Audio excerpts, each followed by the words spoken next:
can sniff out what's going on in the White House. A bag of coke winds up in the West Wing. We get no suspects, no timeline, no video. When did the coke show up? Could have been years ago. What about the cameras? Blind spot. DNA? Not a trace. Even Democrats don't buy it. You mean to tell me that there's a room in the White House with no video cameras? Ain't no damn way. BS. Knock it off. Man, first of all, I'm born and raised in Washington, D.C. If they letting people get away with cocaine, let my people out of jail. What is up with that? That's crazy. Right. You know how many people have been arrested in the District of Columbia for cocaine, and they done found it in the White House, and they can't figure out who it is it belonged to? That's crazy, man. If the bag of coke was found anywhere else besides Biden's White House, somebody's getting charged. Is Joe Biden even going to address it?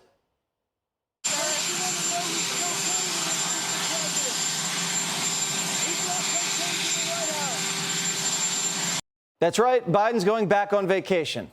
Hopefully not to the beach. This is the third time they've found drugs in the Biden White House. The third time. Did you know they found cannabis twice just last year? And think about it. If this had been a crack rock in the cubby, we'd never know. The only reason we know is because it was a white powder. So the hazmat team had to clear everybody out. But since it was coke, we found out, and that's how we know about the cannabis. So Primetime's demanding more details. It's why we've hit the Secret Service with a Freedom of Information request, asking for any reports or documents in the last couple years of drug discoveries. We want to know where they found it and who they found it on. If this is the third drug case at the Biden White House in less than a year, don't you think the Secret Service would try to start narrowing down these suspects? Biden doesn't want anyone tested because he doesn't want to be tested. Come on, man. That's like saying before you got in this program, if you take a test where you're taking cocaine or not, what do you think, huh? Are you a junkie? What do you say? Biden used to take drugs in the workplace seriously. In his first year in office, Biden fired 5 of his staffers who tested positive for cannabis. Now that there's coke in the White House and he doesn't care? Something doesn't add up here. If you're the chief of staff, wouldn't you want to know if your staff is dealing or using narcotics at work? Instead, the White House blamed tourists, and the media is covering for it. So that's the thing. It's like cocaine gate. We don't know who did this. I'm thinking maybe it's a tourist, a stupid tourist, a guest, somebody like that. And you've got to put your phone there. You've got to put your bags there. You got to put stuff there. And so somebody just, who brings their cocaine to the White House? They left their stash. What kind of tourist would bring cocaine into the White House and then have the wherewithal to unlock a cubby reserved for staff, stash it, and then steal the key? Does that sound like something a tourist would do? Doesn't make any sense. Number one, tourists have to empty out their pockets and go through screenings with cameras and dogs. Second, this cubby is only for White House staff and White House friends and family members. Here's Donald Trump.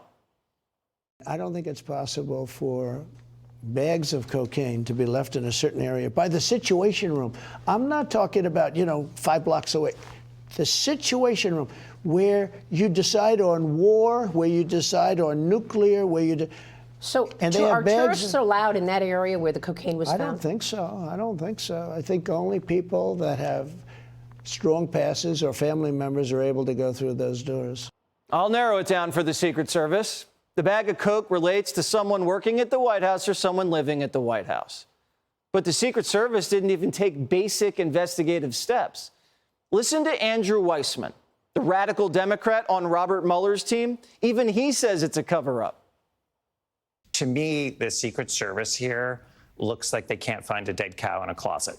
I mean, this is really just not a sufficient investigation. You interview people, but you know what you don't do before you interview people? Publicly say that there's no DNA evidence and no fingerprints.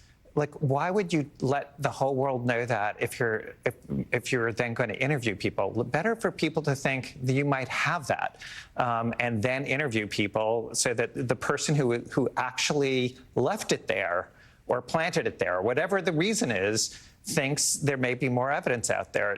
If anybody knows how to rig an investigation and entrap a witness, it's that guy. He ran the Trump witch hunt. And he makes a perfect point. You have a suspect list. The suspects don't know you have any video or DNA.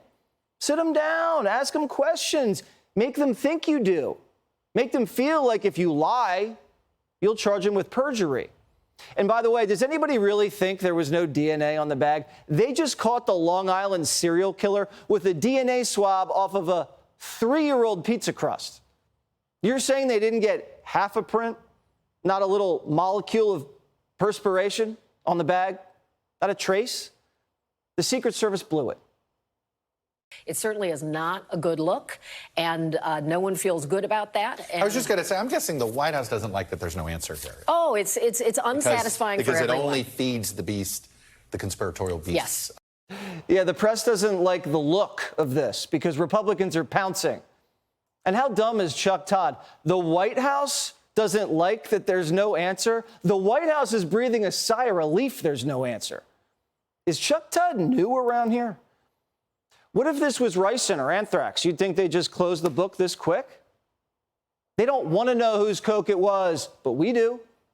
And we'll get to the truth. That I promise.